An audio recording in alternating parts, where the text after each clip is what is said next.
आईचं किती प्रेम असतं लेकरावर. आता आईने काय केलं माहिती, एक मुलगा होता त्याला लहानचं मोठं केलं, शिकवलं, शाळेमध्ये गेला बर का. काय शाळेमध्ये गेला, तर शाळेमध्ये गेल्यानंतर नेमकंच काय झालं माहितीये, आईला एकच डोळा होता.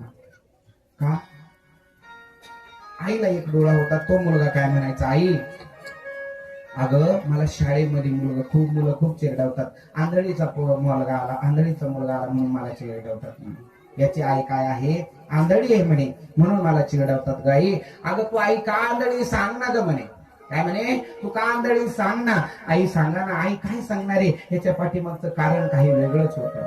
काय आई सांगत नव्हती बाबा, विषय बदलायचे आणि त्याला सांगायचे जाऊ दे अरे असाच गेला. तो दररोज म्हणायचा आई मला म्हणतात आंधळीचा मुलगा, अगं तू आंधळी कमून असं आईला असं बोलायचा. आईचं हृदय खूप दुखायचं, माझ्या लेकराला आंधळीचा मुलगा म्हणतात, आईचं हृदय दुखायचं. पण लेकरू शिकत आई 10वी पर्यंत गेलं आणि 10वीला असं नंबर 1 आलं, फर्स्ट क्लास आलं, 1 नंबर आलं. म्हणून असणारा त्याचा सत्कार ठेवलेला होता. काय सत्कार ठेवला होता शाळेने, म्हणे याचा 1 नंबर आला म्हणून सत्कार. परंतु काय झालं, तो आला आई, अगं आई माझा 1 नंबर आला ग म्हणे शाळेमध्ये. पण काय म्हणे, उद्या माझा सत्कार. पण आई ऐक ना ग म्हणे. काय आई अशी त्याला कडकडून त्याच्या चेहऱ्यावरून असा हात फिरायला लागली बर का. काय कडकडून मिठी मारू लागली, कारण त्या आईचं हृदय होतं ना, माझं लेकरू 1 नंबर आलं म्हणून त्याच्या तोंडावरून हात फिरू लागली. काय एकदा आई मी घरी गेलतो बरं का भेटायला. मी घरी जात नाही पण भेटायला गेलो, तर आजी होती. काय आजी नाही, पणजी होती. ती पणजी होती, तर तिनं काय केलं माहितीये, ते काय असतं वरू टाक काय, त्याच्यातून फक्त 2च रुपये काढले आई. काय 2 रुपये काढले. आता तिला दिसत नव्हतं बरं का, तिला दिसत नव्हतं, तर तिनं काय केलं, ते 2 रुपये काढले माझ्या हातात, भाऊ तुला एक खर्चायला होते. तिला काय माहिती इकडं आता किती पैशाचे दिवस आले, पण तिचं त्या 2 रुपयांमधलं प्रेम पाहिलं मी देण्याचं. खरंच म्हणलं असणार त्या पद्धतीने ती आई त्याला कडकडून मिठी मारू लागली आणि असे हात फिरू लागली. त्या आजीने माझ्या तोंडून हात फिरवले होते बरं का.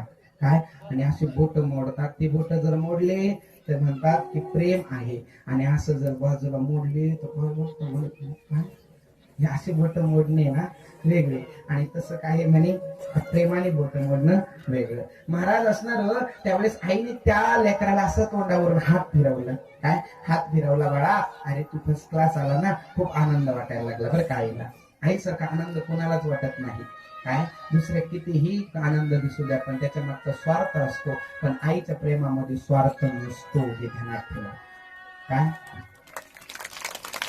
आईच्या प्रेमामध्ये स्वार्थ नसतो. मी एका असे आमचे ते काका राहतात जवळ, त्यांना म्हटलं काका अहो तुम्ही ह्या लेकराला एवढं सांभाळू लागले, म्हटलं हे लेकरू तुम्हाला मोठं झाल्यावर थोडं जीव लावेल का हो. आणि महाराज आपलं कर्तव्य हे ते कर्तव्य पार पाडायचं, पण त्याला आजच्या घडीला कधीच काही कमी पडून देणार नाही. तुम्हाला सांभाळू अथवा ना सांभाळू, हे आई वडिलांचंच हृदय असू शकतं.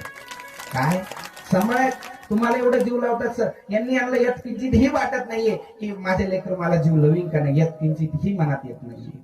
त्या आईनं एवढं लेकराला शिकवलं, एवढं 1 रुपया. महाराज ते झालं 10वीत फर्स्ट क्लास आलं, तर त्याला असणार ऍडमिशन चांगल्या ठिकाणी भेटलं, मुंबई सारख्या ठिकाणी ऍडमिशन भेटलं, चांगला मोठा शिकत आईने माहितीये त्याच्यासाठी सगळं जमीन जुमला विकला त्याच्या शिक्षणासाठी. बरं काय केला, जमीन जुमला विकला, त्याचं शिक्षण केलं. तो अगदी काय झाला, असा मोठ्या नोकरीला लागला. तर त्याने आता इकडे यायचं विसरू लागला. इथं त्या आईचे उपकार पण विसरू लागला. आईचे उपकार विसरणं महाराज, आईचे उपकार आपण कधीच फेडू शकत नाही बरं का, हे ध्यानात ठेवा. आईचे उपकार कधीच फेडू शकत नाही आपण. काय ते आई म्हणजे त्या आईचे उपकार विसरला. आईने त्याला पत्र पाठवलं, बाबा अरे मला भेटायला ये ना म्हणून पत्र पाठवलं. त्याने ते पत्र ही वाचलं आणि काहीच रिप्लाय दिला नाही. काय पत्राचं काहीच रिप्लाय दिला नाही. पण काय झालं, काही दिवस झाले, लक्ष द्या, काही दिवस झाले गावातल्या लोकांनी फोन केला, ए दादा अरे तुझी आई काय म्हणे, तुझी आई मरण पावले रे, ये म्हणे आईचा अंतविधी आहे. काय आईचा अंतविधी, त्याने आईच्या अंतविधीलाही आला नाही. काय आईच्या अंतविधीलाही आला नाही म्हणे, तुम्ही करून घ्या, तुम्ही सांगा तुम्हाला किती खर्च येईल, मी तेवढं तुमचं बिल पे करेन. काय करीन म्हणे, बिल तेवढं तुम्हाला टाकून देईन म्हणे. काय खर्च येईल, काय हो त्या आईला काय अपेक्षा असते बरं. काय लेकराकडून काही अपेक्षा नसते, फक्त 2 शब्द गोड बोलावं एवढीच अपेक्षा असते. काय फक्त 2 शब्द गोड बोलावं. एवढीच अपेक्षा असते. बरं ठीक आहे ना, तिथून महाराज तिने झालं काय, आई तर इकडे मरण पावली, पण तो आला नाही. पण काही दिवसानंतर काय झाला, खूप असा धनामध्ये खेळला. पण ऐका ना, आईला याने नाराज केलेलं होतं. एक दिवस त्याने खूप कमवलेलं होतं, पण एक दिवस काय झालं, त्याची अशी मोठी हानी झाली सर, अशी हानी झाली त्याला. तोपर्यंत आईची आठवण आली नाही. जेव्हा त्याची हानी झाली तेव्हा आईची आठवण आली. म्हणून तो गावाकडे आला आणि आपलं जुनं घर होतं का तिथं बघायला गेला, तर ते घर पडलेलं होतं. काय, घरात तिथं जाळे झालेले होते, घर पडलेलं होतं. त्याचा नेहमी आईला कोणता प्रश्न होता, आई तू आंधळी का आहे? आई मला आंधळीचा मुलगा म्हणतात, आई तू आंधळी का आहे? एवढा प्रश्न त्याचा नेहमी होता. त्याला ते उत्तर दिलेलंच नव्हतं आईनं. कारण काय, लेकराला नको ते उत्तर देऊन आणखी. तर आईने आता काय केलं माहितीये, मरत्या वेळीस असणारं पत्र लिहून त्याच्यात लिहिलेलं होतं. तो आला, त्याने बघितलं तर तिथं नेमकंच असं काय होता, त्याच्या वडिलाचा फोटो होता. काय होता, वडिलांचा फोटो होता. तर त्या फोटो नेमकं त्याने फोटो घेतला, असा पुसायला लागला. त्याच्या पाठीमागे एक पत्र होतं. काय, ते पत्र काय होतं आई ऐका. ते म्हणे, आईने ते पत्र वाचायला लागला. त्याच्यात लिहिलं होतं, बाळा अरे तू खूप दिवसापासून विचारत होता ना रे, की आई तुझा डोळा कुठे गेला? मला आंधळी म्हणतात, सगळे आंधळीचा मुलगा म्हणतात. आई तुझा डोळा, बाळा अरे तू लहान होतास ना रे म्हणे, लहान होता त्यावेळेस तू फक्त एकाच डोळ्याचा आला होता. पण डॉक्टरनी सांगितलं की आई याला जर डोळा आताच बसवायचा असेल तर आताच बसू शकतो, आणि तो फक्त आईचाच डोळा चालू शकतो. म्हणून बाळा तो माझा डोळा मी तुला दिलेला होता. त्या पत्रात सांगितलं होतं काय, तो डोळा मी तुला दिलेला होता. महाराज त्याचं आता मन हृदय भरून आलं. पण आता काय, आई आपल्या जवळ निघून गेलेली होती. हो काय आहे, मूर्ती वाणी या जगात मूर्ती नाही, अनमोल जन्म दिला गई तुझे उपकार करणार मूर्ती वाणी मूर्ती वाणी या जगात मूर्ती नाही, अनमोल जन्म दिला गई तुझे उपकार अनमोल जन्म दिला गई तुझे उपकार अनमोल जन्म दिला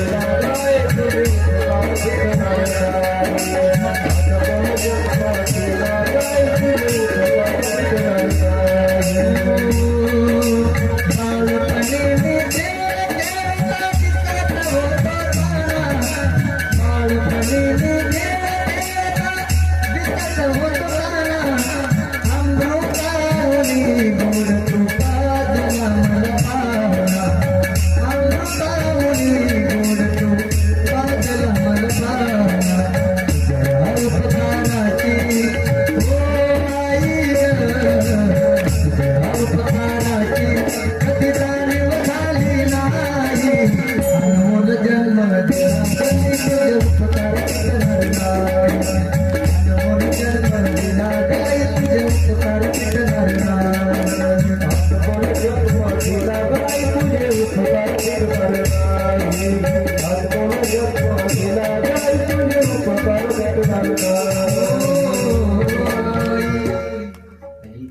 त्या आईचे कधीच उपकार दिसणार नाही बरं काय.